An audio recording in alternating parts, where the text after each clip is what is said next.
Thank you guys for coming, and thank you to everybody that's joined us by Zoom. My name is Ramya. I'm the program manager for the Key Biscayne Citizen Science Project. This is our second lecture back in person, now that things are kind of sort of getting back to normal, so we appreciate those of you that have shown up today. Today we have with us Ed Pritchard, who is the site manager at Biscayne Nature Center. He works for Miami-Dade County Parks Eco Adventure. And he's going to talk to us today about crocodile conservation in South Florida. So with that, I will hand it off to Ed, and thank you again for coming. Thanks, Ramya, and I want to say thanks to the Key Biscayne Community Foundation for providing this opportunity to talk with you guys all tonight, share a little bit about crocodiles as part of the Citizen Science Project. It's a really great initiative, and it's great that the Key Biscayne Community Foundation provides this kind of opportunities for the community. And again, thank you all for coming out tonight, and I'm really happy that you guys are all here, and those that are tuning in online. So again, as Ramya mentioned, my name is Ed Pritchard. I work with Miami-Dade County. We work under the Eco Division. So that's a division under the Parks Department. And again, we do a lot of work in the community, engaging citizens, not just through environmental education, but also through opportunities to get out in nature. So we provide interpretive programs at a lot of our county parks. I, of course, work over at Crandon Park in the Crandon Park Visitor and Biscayne Nature Center. That facility is a really great facility if you haven't dropped over there recently. We share that building with Miami-Dade County Public Schools, as well as with the nonprofit Biscayne Nature Center, which I'm sure you guys are very familiar with here on the Key. And of course, that facility has been providing environmental education for quite some time, and talking to folks and getting them inspired to protect our natural resources. And that's really the mission behind Eco Adventures and the Miami-Dade Parks Department, is really to create environmental stewards of our natural areas and protecting our, some of the marine life and organisms that we are lucky to have here in South Florida. So that's a little bit about us. I'll definitely plug us at the end with some social media and tell you guys to check us out, and even come out on one of our excursions, one of our interpretive programs to learn a little bit more. So without further ado, I'll just go on to the next slide. Again, I wanted to just kind of start with, why are we talking about crocodiles tonight? Why did I choose crocodiles as kind of our topic? And it's for a few different reasons. So I'm a big fan of learning about and I'm fascinated by top predators and apex predators. And crocodiles are really, one that we know about, but they kind of have a bad rap. And I want to kind of provide correct some misconceptions about them and provide you guys with more information about these animals so that you can feel more comfortable living alongside them, because that's what we're going to talk about here in South Florida. We live alongside a lot of different animals that sometimes we think negatively of, but there's a lot of reasons to appreciate crocodiles. Secondly, we live in this very urban environment, and we think of some of these animals as being, shouldn't be in these areas that we reside in. They should be out in nature and out in these areas that are more remote. But that's unfortunately something that we just have to understand, is that we have to live alongside these crocodiles. And here in Key Biscayne, I think we've all been kind of more in tune with seeing the news, and we've seen these crocodiles pop up more. Maybe they're on the beach and they're just on the 5 o'clock news. Or we see them every day when we're out for a run or a bike in places like Crandon Park. So again, I wanted to just kind of talk a little bit more about why we're seeing more of those animals in places like, more urban settings. And again, dispel some of those misconceptions. So we're going to talk a little bit, obviously start off with talking about the specific crocodile species that we see here in South Florida. So we're going to go through kind of the taxonomy and how to identify them and how to distinguish them between some of their relatives. And then we're going to talk a little bit more about their distribution, so where they historically, what their range was, as well as what their current range is and where we're starting to see these crocodiles move into. Moving on to the next topic, we'd be talking about behavior. So again, just kind of the nature of these animals, what their life cycle is like, their lifespans. Moving on from there, we'll talk about their nesting. That kind of goes into a big part of their life cycle and what we want to talk about in terms of conservation here in South Florida.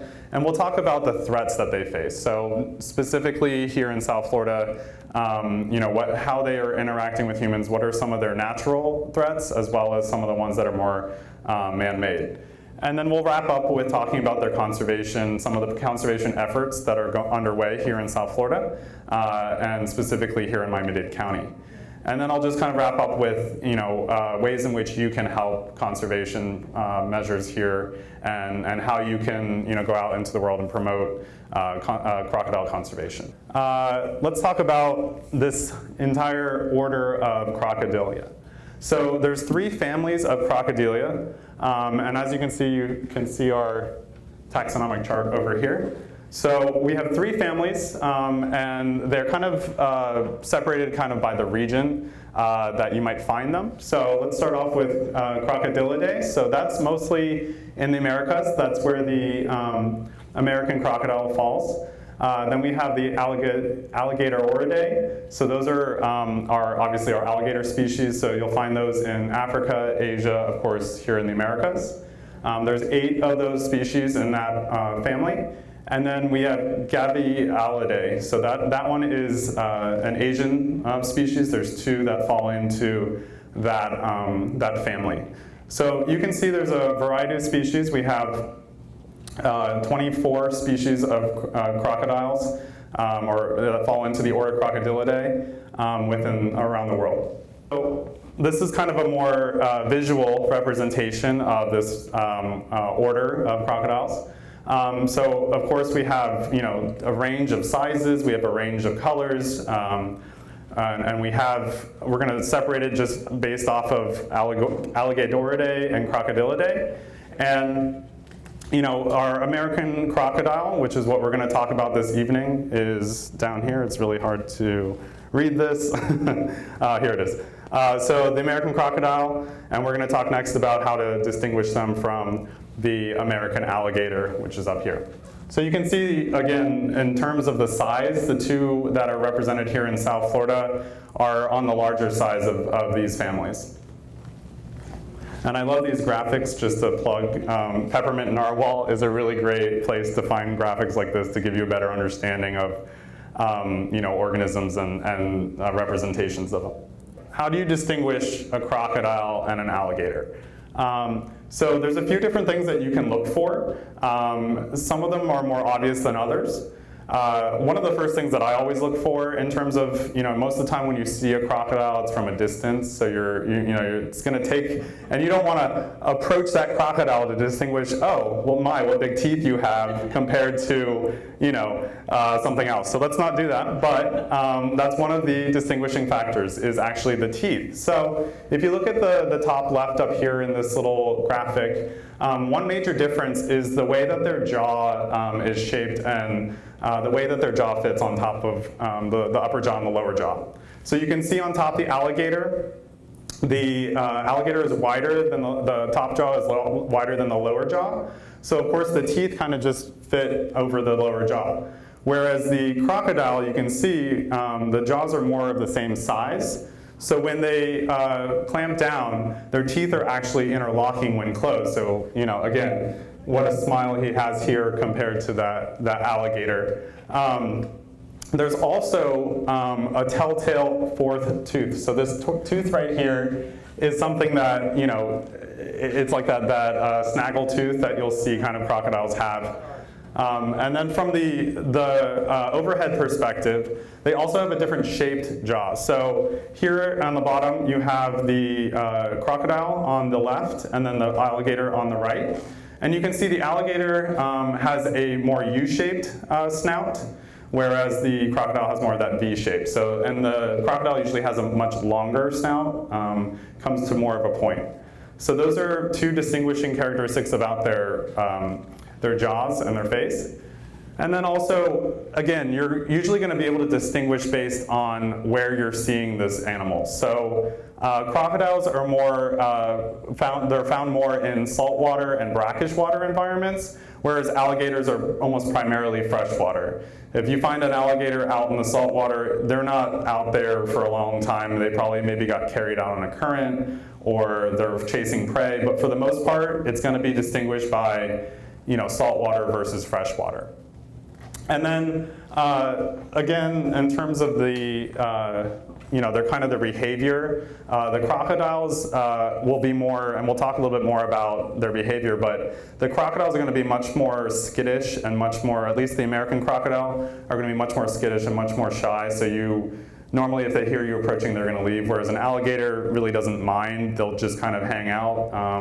You can think about kind of, if you've ever been out to the Everglades to like Anhinga Trail, those alligators are right there alongside of the path, and they're just minding their own business. A crocodile is going to be, at least most of the the less naturalized ones, the ones that are used to humans, most of them are going to be shy and go away. So that's another characteristic which we'll talk more about later on. So we looked at our taxonomy. We talked a little bit about how to distinguish the two. So I mentioned that there are two species that fall in, or that are residing in South Florida that you will see that are native to South Florida. So on the left is our native species. So we have the alligator, and you can even tell here with these closer up images of some of those differences. But the American alligator and the American crocodile are both native to South Florida, and it's actually the only place in the world which both of those species reside side by side. We're in a very unique environment, unique ecosystem with our saltwater, freshwater, right up alongside of each other, and places like the Everglades. So it's a very unique place to see both of them side by side. Now the two on the right-hand side are invasive species. So these are two that were part of that family tree that are native to another place. So of course the Nile crocodile is native to the Nile River. And then we have this one here called the spectacled caiman, which resides more in the New Zealand and Australia.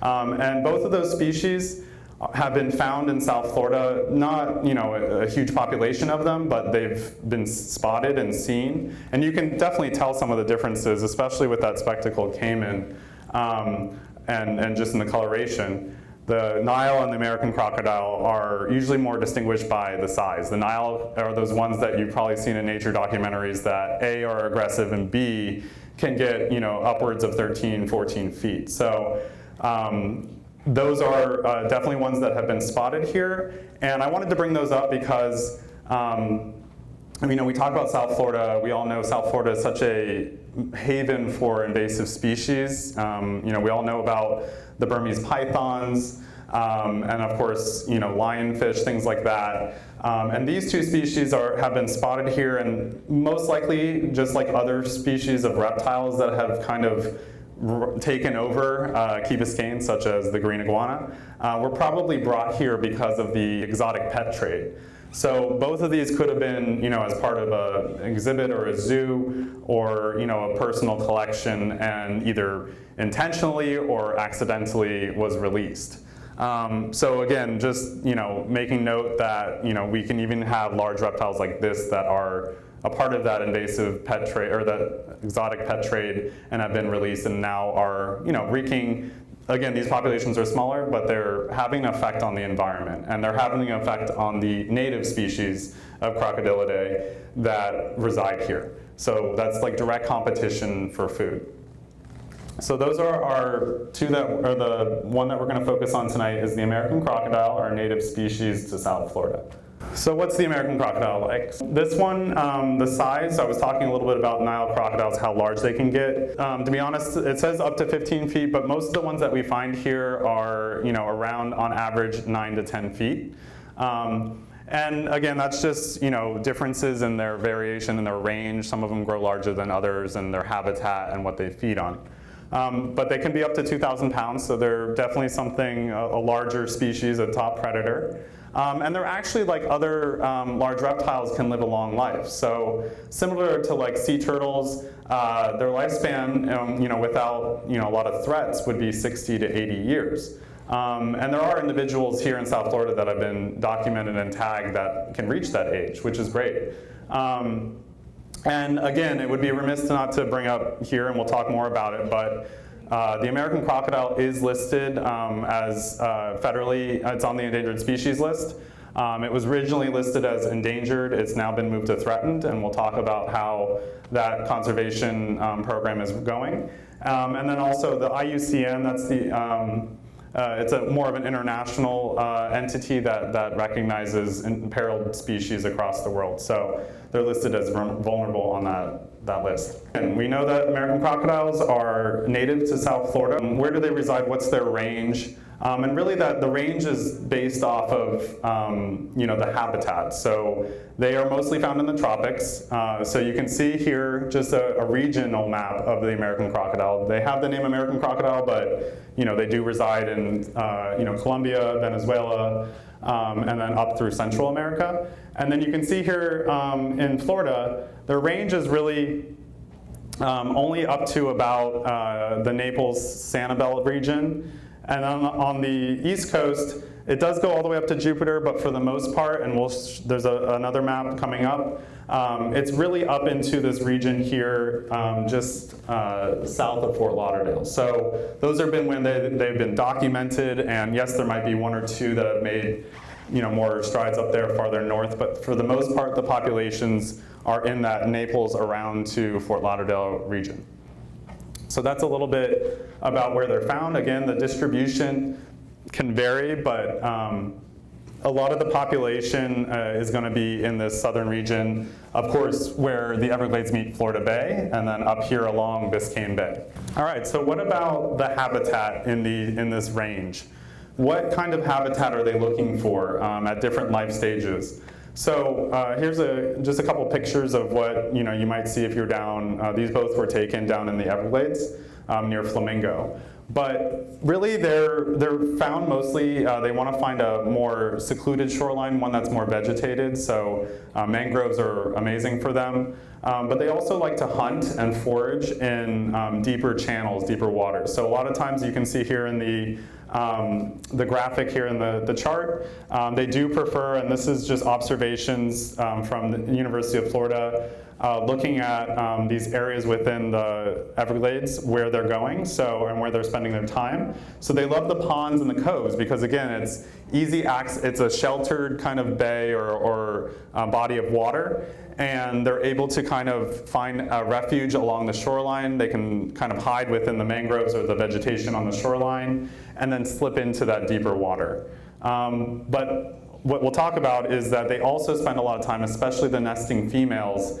Their nests are along the shoreline, so they prefer kind of that shoreline that crocodile's on, which is like a sandier shoreline. They don't really like that rocky shoreline, too many obstructions, but that sandier shoreline is what they're looking for. But again, they can also make their way into areas like creeks, of course, South Florida. We're talking now about the urban environment. Canals are a really great place for them because it's that deep channel and it has a deep flow, and they've really been able to adapt to do well in these canals. And then of course, I put this other picture here because you got your natural shoreline, then you have a man-made dock, and a lot of times you'll find them resting on a seawall or a dock or some man-made structure along the water. So that's kind of their habitat preference. And again, we'll talk about how throughout their lifespan they'll kind of frequent different areas. Obviously the hatchlings up through the nesting mothers, they're going to be looking for at different periods of the year suitable habitat. Okay, so we talked a little bit about behavior before, but American crocodiles, and I talked at the beginning about them getting a bad rap because a lot of people think American crocodiles are aggressive and we need to remove them from their community or somewhere. But really, like I said, they're very shy, they're very reclusive. They, unlike their cousins, the Nile crocodile, they're not aggressive, and sometimes it can just be looking at a crocodile. It has that face that's like, it's not charismatic. It's those teeth are gnarly, and so they're not quite a picture to look at, and you think you're sometimes they'll actually rest on the shoreline and they'll keep their mouth open, and that's to help cool them down. And of course, a croc with their mouth open, most people are going to be like, okay, it's getting ready to chomp. But yeah, no, they're just, as I said, they're cold-blooded, so they need to go out into the sun to warm up their bodies. And again, opening their mouth helps them kind of regulate that temperature. Again, a lot of the times they spend their time hiding within like mangroves and places like that. And if they hear someone coming, for the most part, they try to be really stealthy, they try to slip away. If they're startled, like somebody walks up and they'll just jump into the water. But then you know that, okay, this crocodile doesn't mean any harm, he just wants to get away. This is an image actually, there's down in the Keys, in Crocodile Lake National Wildlife Refuge, they have trail cams or wildlife cams that they've set up in some of these areas. And so it's really cool to see them, that's a good way to be able to interact and see how they're utilizing the habitats without encroaching on them. This is a pretty large croc too. But what do they feed on? What are they looking for? This croc is probably heading from an area to warm up, but he was probably just feeding. They feed on a number of things, and obviously the adults feed on different things than the hatchlings, but the adults will really go at anything like small mammals, like raccoons. They'll go for even birds, the wading birds that spend a lot of time in those same places that crocs do. Frogs, turtles, a lot of those red-eared sliders and things that spend a lot of time in that same region. So they'll go after fish too. So pretty much they'll feed on a number of different sized animals at that size. When they're hatchlings, they'll feed on smaller fish, insects, small crustaceans, until they grow to be able to feed on some of these larger prey. And I put on here too, they play an important role in the ecosystem. So in their feeding habits, they're keeping some of these populations of these what we call mesopredators, so smaller in the food chain, keeping those animals in check. So without the top predator in the environment, the crocodile, you're going to have issues with too many of those organisms, and that's going to be a hindrance on the ecosystem itself. So they're keeping that ecosystem in balance. They're also they play an important role because they, and we'll see some images of this on the next slide, when they're nesting, they actually do quite a bit of digging. And so that can actually help cycle nutrients, and it can help provide either habitat or other food for other organisms. So they do play that role in terms of ecosystem engineering. So they're changing kind of the makeup. And then of course, again, without a top predator, that whole food chain kind of collapses. So that's an important note, is that they do play an important role even in some of these ecosystems here. So here you go, this is for little baby crocs.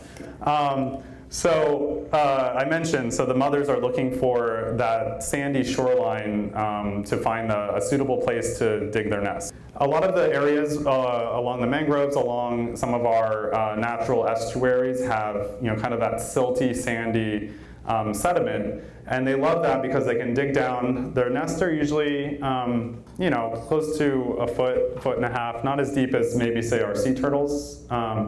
But they deposit about 30 to 60 eggs. The season is from April through August, and so that's where they'll be mating and then laying a nest. So the females usually only lay one nest per season, so just those 30 to 60 eggs. And for the most part, they're looking for a spot away from another croc nest, but sometimes you'll find them in clusters because that's just maybe the best habitat for nesting in that area. But those hatchlings are under the sand for about 80 to 90 days. And if you guys have read about or heard about sea turtles, those hatchlings hatch out and they're just up through the sand and racing towards the water. Well, that's not really the case with those crocs. They kind of can't do it on their own. So the mother croc is a little bit more of a caretaker than say maybe the mother sea turtle. So you'll see these little hatchlings came out of their eggs. There's still some eggs that have not hatched yet. And they'll start actually making little croak noises. And they're calling their mom. And that's how mom knows, all right, babies are ready to pop on out of the nest. So she'll actually excavate that nest. She'll hear the calls. She'll go over there. She'll dig up that nest and one by one take those, or maybe a few, but she'll put them in her mouth gently. and then carry them down to the water. So she's very careful, and she is able to bring her children down to the water. And I mentioned that, again, they're underneath the sand, and the temperature is actually determines the sex. So similar to sea turtles, we like to use basically the phrase "hot chicks, cool dudes." So the warmer the nest, the warmer the temperatures in the nest, the more females, and then the cooler, the more males. And it will be something we talk about with threats, but I want to bring it up here because it's really important, is that with climate change, we're seeing higher temperatures and prolonged hotter temperatures during the summertime. So that's leading to more females in the nest. And so we want that balance, but when we just have intense heat days, that's leading to more females, and the population isn't able to reproduce because of the lack of males. So that is definitely something when it comes to conservation, is keeping an eye on those temperatures of those nests. And then lastly, the hatchlings, they are tiny. They're about 50 grams, and then about the size of your palm. They obviously have a lot of predators that will eat them. And they also face, again, some of the same threats that we're going to talk about as the adults. And so only 1 in 10 actually make it to adulthood, so to the age where they can sexually reproduce. So looking at our map of South Florida, this graphic is a little older, but it is a good representation of historical versus more current, of where some of the nesting activity is. So this is down here, this is all Florida Bay, Florida Keys, and you can see up here like the Homestead region, and even up there, Virginia Key is represented on that little blue dot at the very top.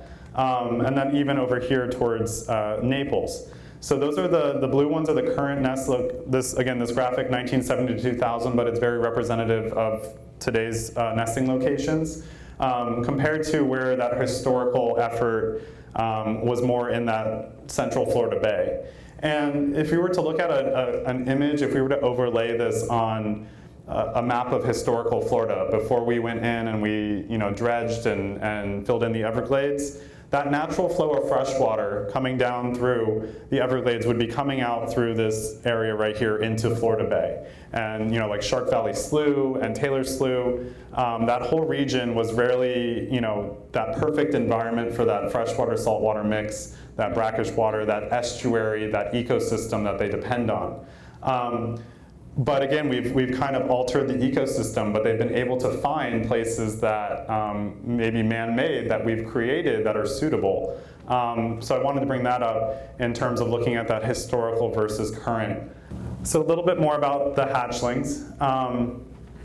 After hatching, the babies usually tend to stay with their mother for a little bit longer than, say, maybe some of our other reptiles. And they usually stay close to the mother, but it's not like they're riding on the mom's back or anything. They're usually forming little social pods of hatchlings. Again, there's 30 to 60 eggs, so if we're to project that some didn't hatch, it's like little pods of 5 to 10. And they'll kind of just spend time together, and that's obviously for safety in numbers.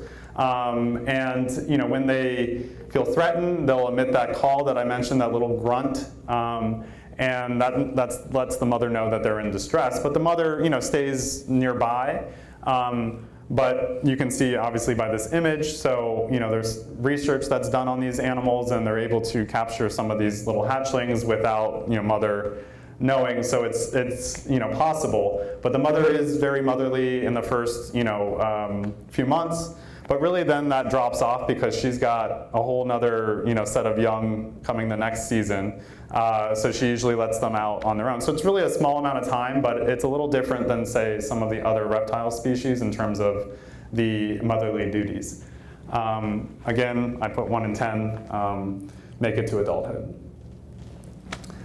Okay, so again, we talked a lot about some of these altered ecosystems. What are some of the threats in today's time to these animals?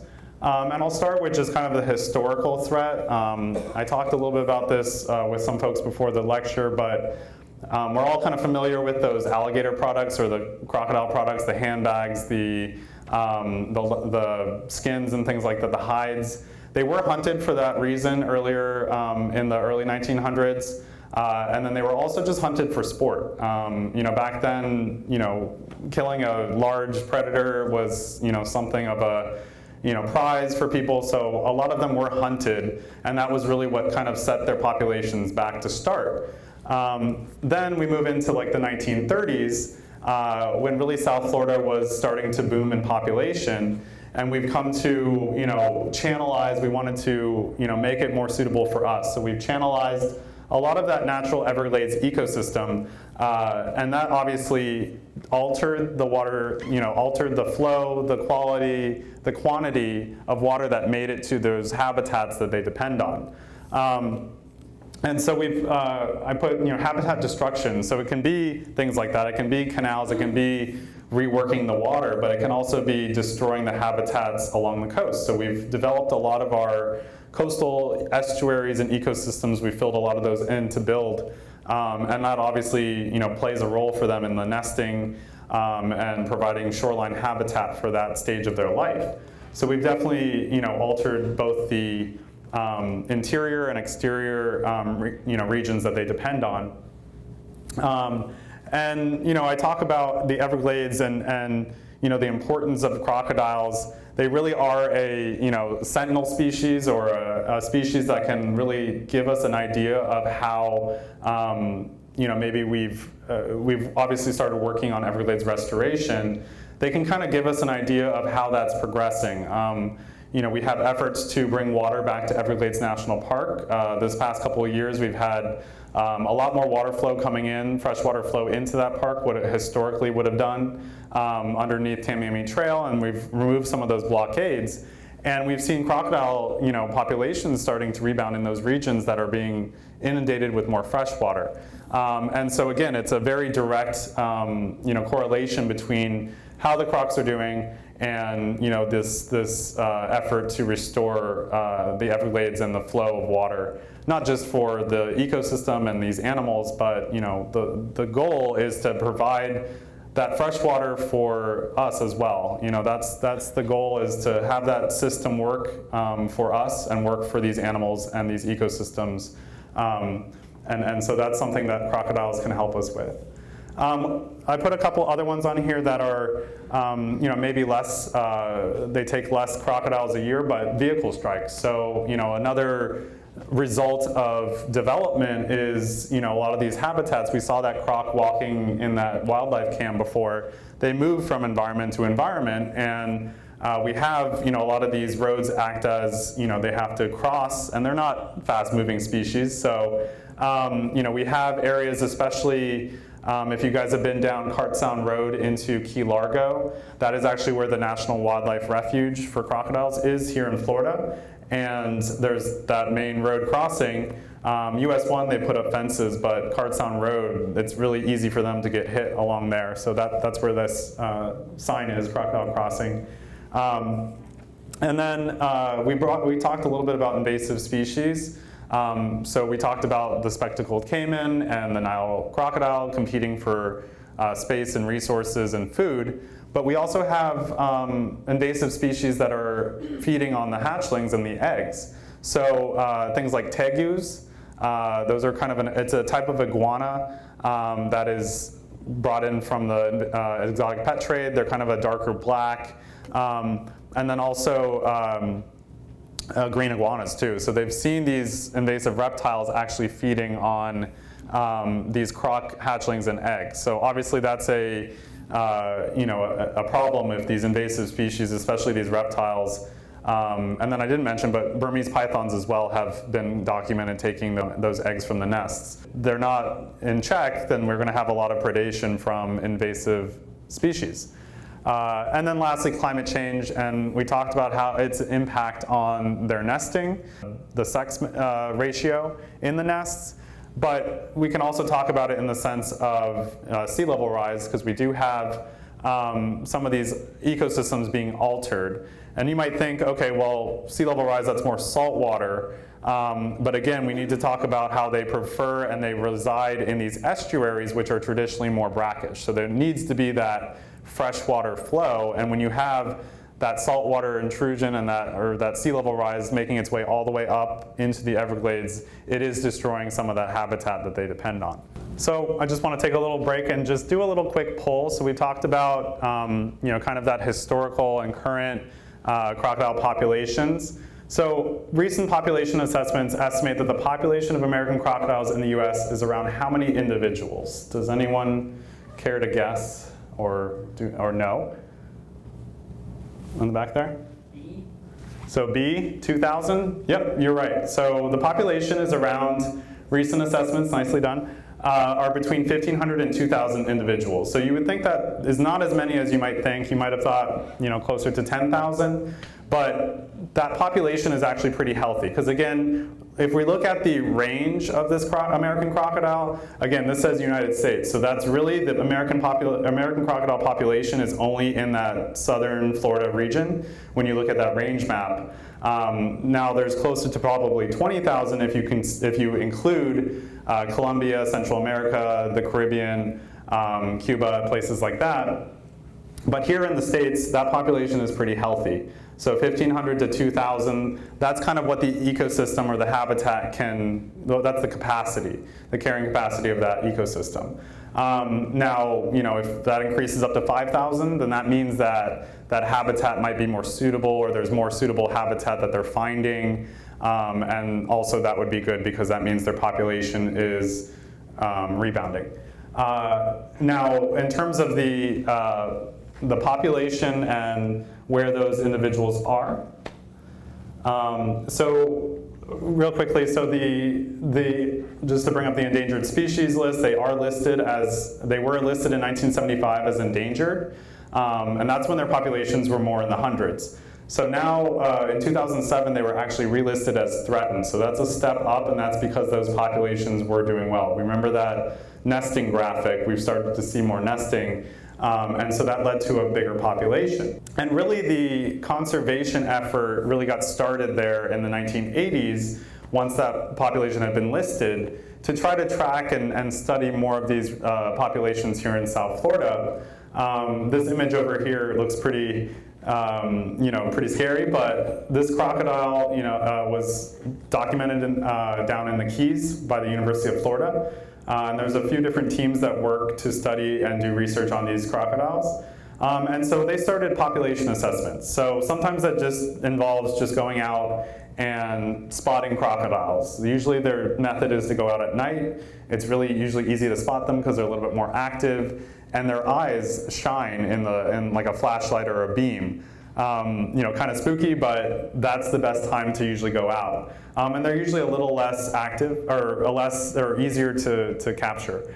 And so you can see they kind of put a band around its snout, that's to protect themselves, and then they usually blindfold the animal as well. And they do a quick workup. This is just to either take a biometric sample, so like take blood, or they're going to measure, and then usually tag it. So they'll go ahead and put in, either they'll take a little chunk out of their tail, it's called a scoot, the little scales that they have, or they will pet tag it, meaning they'll inject a little microchip similar to like what your pets might have. And that is to help track those animals. So the hatchlings kind of get the same treatment, but it's a little easier. Here's a little guy actually down at FPL at Turkey Point. And they have it on this little scale here. You can see he's just 63.6 grams. And so they do the same thing. They measure it, the length, the width, and then the weight. And then they determine the sex. So how do you determine a sex of a crocodile? So it's actually by what is called the cloaca. So it's on their underside, and that's where, if they were giving birth, the female would have that cloaca. That's where the eggs come out. So that's how they're able to tell, because really it doesn't have any characteristics visually, externally, that they can see. So if it has that little cloaca pocket, that's how they know it's a female. And they have that when they're born. And then again, they mark it with that little scoot clip. So it's interesting because each research team, so I mentioned University of Florida, Florida Power and Light, their biologists, and then the U.S. Fish and Wildlife, they'll actually take a different scute, so a different one of those little scales on the tail. It doesn't harm the animal, it's just kind of like, cartilage, or not tissue that would bleed or hurt the animal. And each notch, when they find this animal, they can identify it based on which notch they took out. So each organization kind of has their number or their notch that they take. And then again, they are PIT tagged, or it's passive integrated transponder is what that stands for. So I mentioned kind of those different organizations, those different focus areas for this conservation effort. And again, that's both doing the surveys for the adults as well as the nesting surveys. So we kind of group them by region. So we have our Everglades National Park, so Cape Sable and Flamingo. So the National Park Service does work down in the Everglades region. Then we have over here in the Northeast Florida Bay in Crocodile Lake National Wildlife Refuge.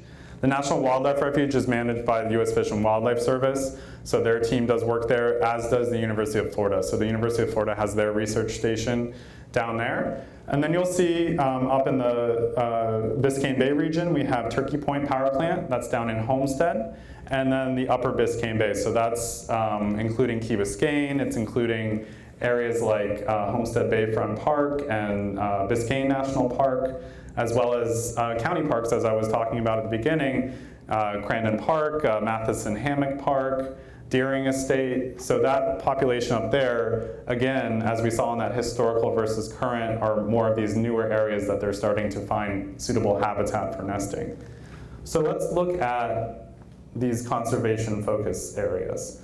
So I'm going to look at two in particular. Again, we talked about how the Everglades restoration is very tied with how the crocodile populations are doing. So this organization, so the National Park Service, does a lot of work to see how different freshwater flows into these regions are affecting the crocodiles. They're also looking at nesting, they're also looking at population movement. But that's really, the restoration efforts are really tied to these crocodiles. So a lot of their work has to do with that hydrology and that restructuring and reopening of these historical freshwater flows. And then again, they're also looking at that region as being impacted quite a bit by by sea level rise and saltwater intrusion. So that region is really important to study how climate change might affect this population of crocodiles. And then really what's the big success story for crocodile conservation in South Florida, and really one of the reasons why it was moved from endangered to threatened, is because of, and you wouldn't think this from looking at that map, but the FPL Turkey Point Power Plant down in Homestead was really a huge win for the crocodiles. And that's because we mentioned some of the habitat that they spend time in. So when they built the power plant, they had to build those cooling canals to cool the nuclear reactors.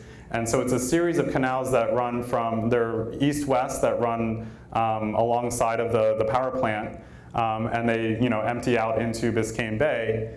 Again, it's not, they're not harmed. There's no interaction with that nuclear waste. So we're not talking about, genetically modified crocodiles. But what's really important is that temperature of that water is really suitable for them. And then also those canals, what's nice is that it's got that deep water channel, which they like to kind of slide into. And then it has that sandy shoreline. So that's where it was really a big win, was because that nesting habitat just went through the roof. And so they've been able to document since 1980s how important those shorelines are, and how that's helped the population grow just by assessing those nests. So they do a lot of the nesting surveys and documenting those hatchling crocodiles. And so the stat here is that 25% of that current population, so 25% of that 2,000 number is based at Turkey Point. And that's, again, it's not just the hatchlings, they spend their whole life cycles in those areas. So yes, it's not a natural ecosystem that they would reside in, but it has helped their population, it has helped their conservation. And that is a very, again, these are biologists with FPL, and that was part of the reason why you wouldn't think that a company like FPL, or I guess what Next Era is what their name is, would do that. But once they realized how successful of an area that was for them, they designated it as critical habitat. So as part of a endangered species listing, you have to identify areas that are critical habitat in order to preserve them. And once they identified that critical habitat as being at FPL, that was what created this team to do the research. So again, a kind of a success story that you wouldn't think. Just to kind of give a better idea from when they started this project to now, or 2019, how many are they documenting? How many nests, how many hatchlings that are successfully marked? And you can see there's definitely a trend here in terms of both more so in the number of hatchlings marked, but the nests have also increased as well on a smaller scale. So that's just kind of the numbers here. So in 2019, 365 hatchlings were marked. Obviously 2009 was a big year for them. And so again, this is hopefully a trend that we're going to continue to see, and hopefully it's something that is seeding kind of the population amongst the region. And a lot of the researchers that are doing work here in the Biscayne Bay region are thinking that some of these crocodiles are making their way up into these areas that I've talked about, like Virginia Key, Key Biscayne, and finding areas to nest. Actually, back in 2019, they documented nesting at Virginia Key and Virginia Key Beach Park for the first time, or for the first on record. So again, that could be a result maybe of this increase that we're seeing here at Turkey Point.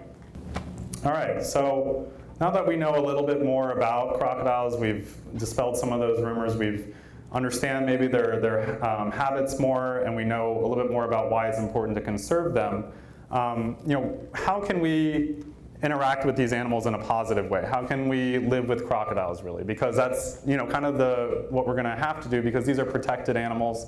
These are animals that are important to the ecosystem, and there are ways to live in harmony with them. And so I started this slide off by saying there are no documented human deaths from an American crocodile in Florida. So, unlike maybe its cousin, the alligator, those incidents have happened. But crocodiles, again, like we talked about their behavior, they're not, they're not hunting, they're not going after humans, they're very shy, they don't want to spend time around humans. So, and that should make it easy for us to be able to go about our day and not disturb them. Again, as the range moves, we talked about how they're spending more time here. There are going to be more interactions, and that's just going to happen. But for the most part, again, these crocodiles, if we leave them be, if we allow them to use these habitats that we use, for the most part, those aren't going to be in our lawns and in our driveways. It's going to be in the water. They're going to move into the water. We should be able to positively, help with conservation by letting them live here. Again, helping that population kind of find a more successful range that it can stay within, and we can live side by side. And again, we have really great spots within Miami-Dade County. We talk about our natural resources and what we have here. We have great parks like Crandon Park, Matheson Hammock, where it's preserving a lot of this habitat. And we want them to utilize this habitat. That's part of the reasons why we conserve these pieces of land. So this image is actually from a key resident, Evan D'Alessandro. This was spotted on the fossilized mangrove reef on Key Biscayne, so up at Crandon Park on the very north end of the island. So again, an area that traditionally we didn't see a lot of crocodiles are making their way into this area and utilizing it. So again, a lot of times what happens is people will see a crocodile and they'll just want to call the wildlife authorities to have it removed because they think they're in danger. But again, because they're endangered and because they're in this critical habitat, those authorities, for the most part, unless this crocodile is, trying to, it's too close to humans, and it's what we call imprinted. Maybe somebody's feeding it, which is causing it to associate humans with food. That's a negative interaction that we want to, we want to deter. So for the most part, they're going to leave that crocodile there, because those biologists know that those crocodiles, those wildlife managers know that those crocodiles aren't going to want to spend time there. But if they do identify one that is too imprinted, they will relocate it. So that's kind of a good thing to remember. If you're able to identify this crocodile, it's just minding its own business. It's using that canal. No need to call the authorities. And I'll give you some good positive things that you can do to allow that crocodile to be successful. Obviously, what we really would love to do is protect that habitat. That's going to be the best conservation initiative that's going to help these populations. So, encouraging or voting to help create more protected areas, or to at least improve the quality of the protected areas we already have, that's going to help the crocodiles a ton. But education is part of this too. You guys coming out tonight and learning a little bit more about crocodiles is important too, because it's dispel those rumors that crocodiles are out to eat us. You can vote with your wallets too. You can support crocodile organizations or organizations that protect endangered species, as well as protect their habitats. You can also, again, educate others. You can provide that information to them, and you can live in harmony with crocodiles. And it's best to leave these old Floridians alone, encourage others to do the same. So lastly, I want to throw up here, we talked about the invasive species. There are invasive species that are affecting our crocodiles. If you see one, there's this app that's created by the Florida Fish and Wildlife Conservation Commission. It's called I've Got One. It's identifying and reporting invasive animals. So things we talked about, the Burmese pythons, the tegus, the iguanas, that's going to help, because that's going to remove those animals from their non-native environment. So there's a phone number you can call. You can also download the app, or you can go to the website and you can report that. And to help the biologists, the conservationists, if you do spot a crocodile, don't need to call the authorities. You can call, a biologist and let them know, hey, we have a crocodile in this area you might not know about. That's their information. University of Florida is usually one that can cover the South Florida region and respond or report that or record it, so that we can better assess our crocodile populations. Is that a 24-hour hotline? Yes, it is. So that number, are you talking about the I've Got One or the 954? Yeah, that one is like a crocodile stranding hotline. So that is a good number to call at 24 hours. Good question. Yeah, sure. So the I've Got One app is www.ivegotone.org. You can download the app there, or you can call 1-888-I've-Got-1. Or you can call the University of Florida if you want to report a sighting of a crocodile to help biologists and conservationists. The number is 954-577-6304. I just provided a few references here. These are good websites. We talked about those organizations doing work here. This one I might need to just share after the fact, but maybe it can be on a recording for the YouTube channel. But FWC, again, you can look up FWC crocodiles on Google. CrocDoc is UF's page where they keep a lot of records of the work that they're doing. So CrocDoc is a good thing to remember. And then the National Park Service is what you can go to look more at Everglades Restoration and crocodiles. Again, I thank you guys all for coming today and for learning about crocs with me. And I just threw up my email here, so if you have any questions that you think of after the session here, we are going to finish here with question and answer. But if you want to email me or find out more, you can email me here, edward.pritchardiv@miamidade.gov. And I also have my social media for Miami Eco Adventures. As I mentioned at the beginning of the talk, we do a lot of interpretive programs that talk about crocodiles and those habitats. You can follow us on social media and find out more about us at Miami Eco Adventures. So thank you so much, guys, and I'll take questions now. You said we have 9 crocodiles. Yes, so we do have Nile crocodiles here in South Florida. Those are invasive species, so they've been brought here probably through the exotic pet trade. They're not large populations of those Nile crocodiles, but as I mentioned, they are a little bit more aggressive than... They kill more people than any other animal in Africa except for hippo. Yep, you're totally correct on that. So they are a very aggressive species, and they're in Africa. They have, documented, they basically eat anything, including humans. Are they breeding here in Florida? They didn't intentionally.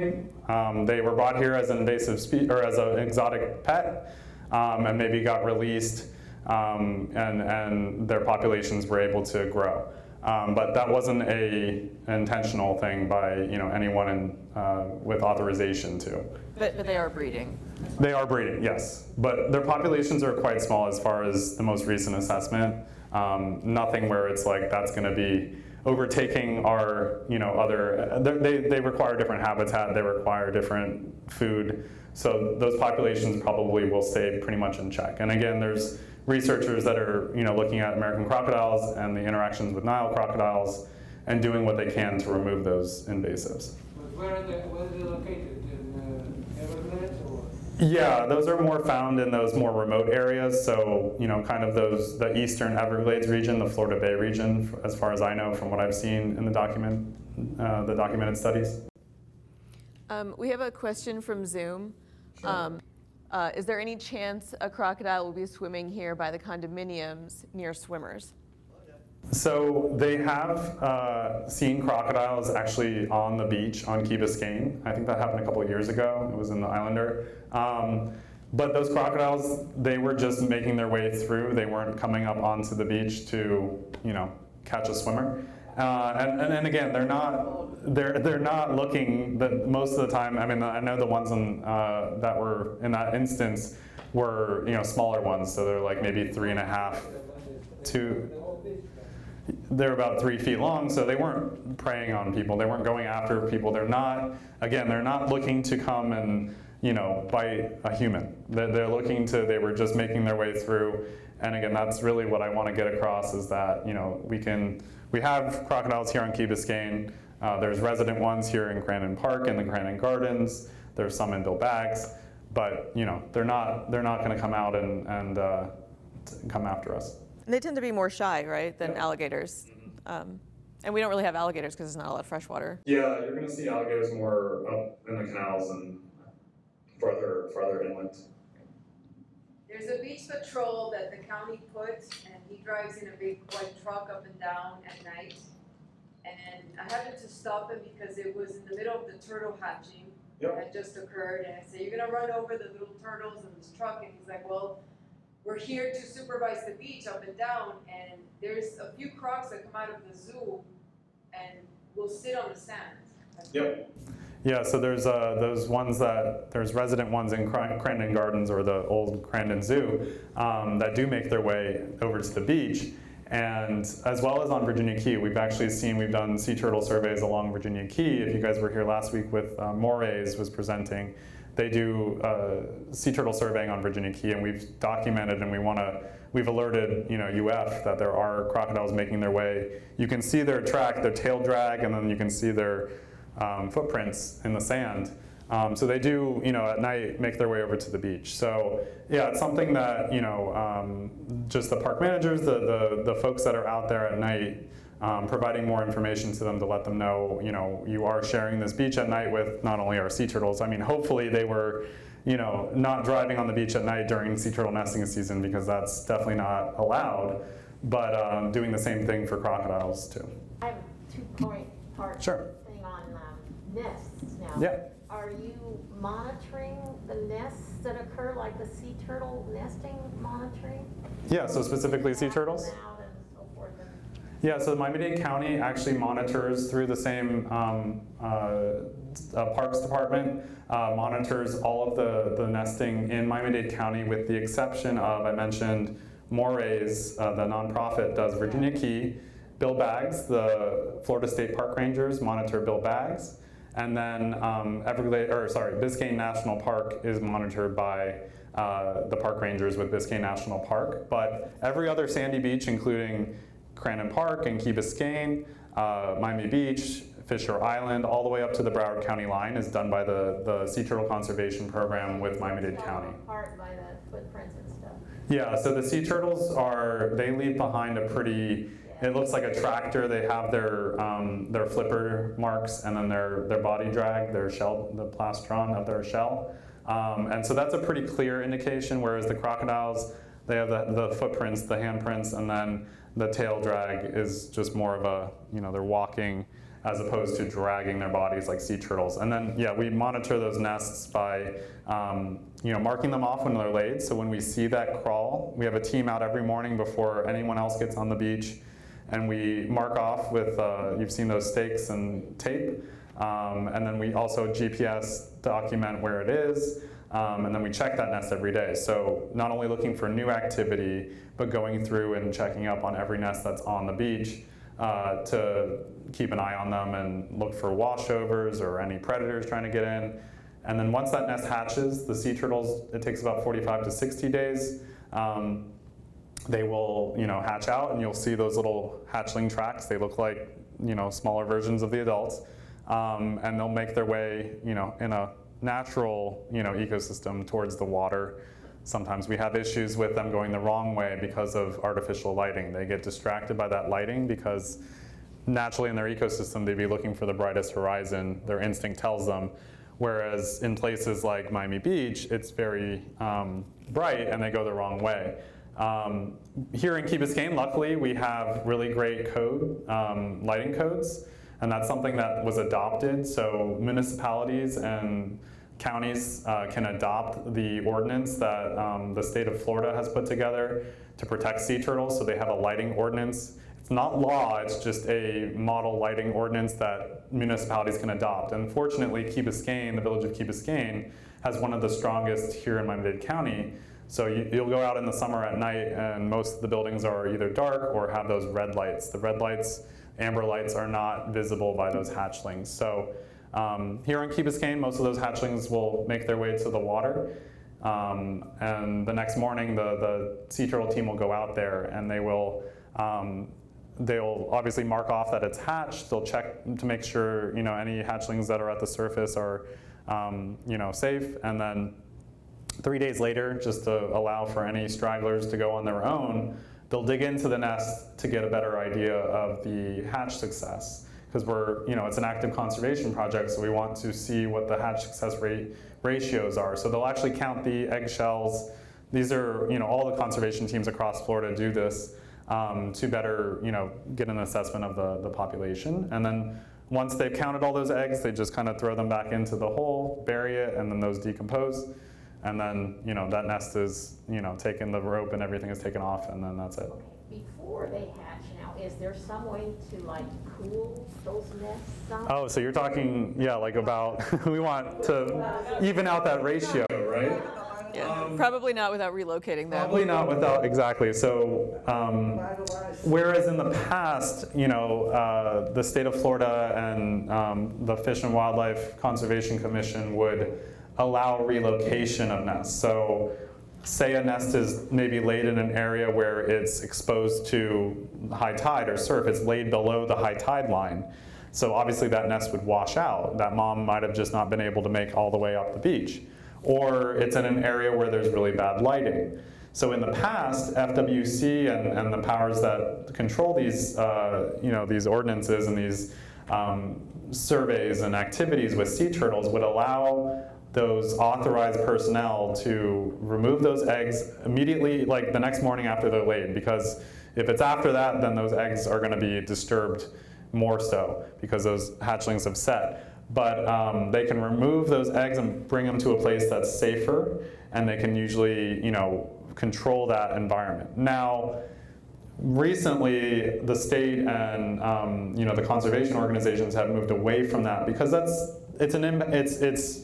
changing the natural order of things. It's adding some, even if you're trained and you've done 1 million relocations, all it takes is maybe you dug the hole too deep, or you put it in an area and then there's a predator that got it. So, you are altering, the natural cause of things. So they've moved away from relocating nests, and they've moved away from any sort of impact to that nest. They want those nests to be laid wherever they were laid, in situ. Obviously, there's extraneous circumstances, but for the most part, they're not going to do something like that where they relocate it just for temperature, or because to be honest, they want that data. They want to know, okay, if it's laid on this section of beach, is this nest going to be warmer than maybe one closer to the water or one closer to the dune? So part of that is actually maybe collecting data so they can better inform those conservation activities. But yeah, I would say the general rule is they're trying to move away from any sort of any sort of activity that involves touching those eggs or altering the natural pattern. Like pouring water on it or any of those things? That's actually dangerous. That could, if it gets down in there, that could drown the nest. It could drown the nest, or it could actually lead to mold and bacteria growth, which can be a reason for those eggs not to incubate. Because sometimes we see, like, when there's a really bad rainy event and there's areas like on the beach that collect water, if there's a nest there, sometimes those eggs don't make it because they've just been inundated for so long. Same with the nests that might get hit by a high tide frequently. Those usually don't make it either. So yeah, usually water isn't good. And the only thing I would say would be planting and restoring dunes. That would help, because that's a natural thing that would shade some of these nests and maybe provide a better, more natural cooling of the sand. Again, we've lost a lot of our native dune vegetation in areas where we've developed, and those tall high-rises aren't providing that same sort of shade as maybe a sea grape or something like that. So that would be maybe something where we could try to cool those nests, is by providing more native dune vegetation. So I think we had a question over there about crocodiles. Yeah. I'm curious, two-part question. Sure. One, we have an idea how many crocodiles reside in the Key Biscayne area. And secondly, I noticed at the golf course that there's That's a popular spot. Or more there. Mm-hmm. And there's, whatever you know about the ecosystem there's lots of raccoons running around. And, lots of good prey, and lots of areas where they can come up onto the course. And we talked about them. They have to warm up. They're cold-blooded, so they do like that nice open area on the course. I don't know the exact number because it's not part of a regular survey site, like maybe but that is something that the county is working on. We want to actually look at this gap in the population, these ones that are making their way farther north. So we're working on a proposal to look at crocs in county parks. So those individuals would be documented as part of this proposed project. But I know personally, just by being in Crandon Park every day, that there's like at least 3 individuals that have been documented in the Crandon Gardens in those ponds. And those ponds do actually have outlets to underneath Crandon Boulevard over to Calusa Park and that region of the mangroves, so that it does get that salt water. And there's been documented nests in that Crandon Garden area. The golf course, again, I know that I've seen those crocs. I don't know about nesting there, but there are individuals that are solely spend their time on that side of Crandon Boulevard. I'm not quite sure about billbags. I know, again, those crocs that we might have seen come up on the beach over here a couple years ago probably came around maybe from the channels over by Boater's Grill. Some of those, they restored that whole area just south of Mashta Flats. That could be a suitable area, but I don't know about anything documented.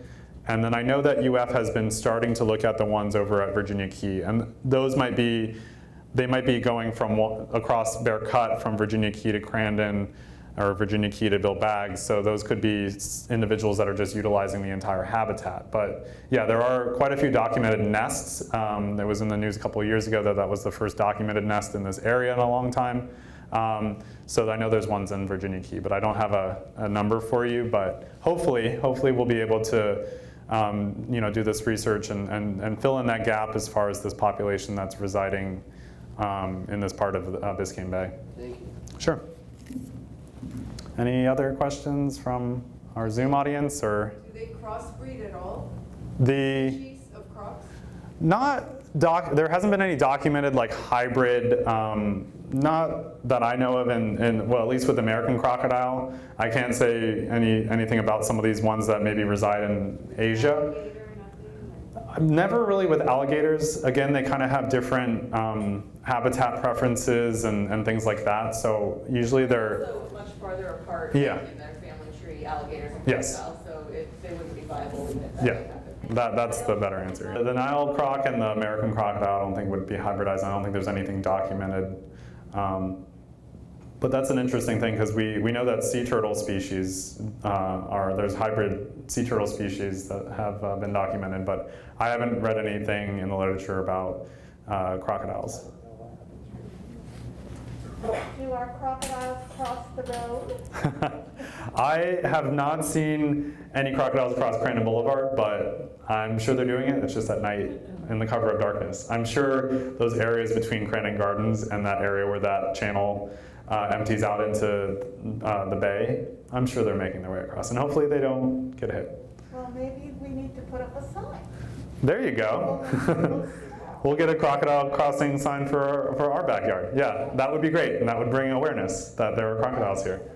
I like that idea. Any other questions, guys? Well, again, thank you so much for coming out. I really enjoyed being with you here tonight and being in person, and thank you guys all for coming and tuning into the Zoom as well. Yeah, thanks everybody.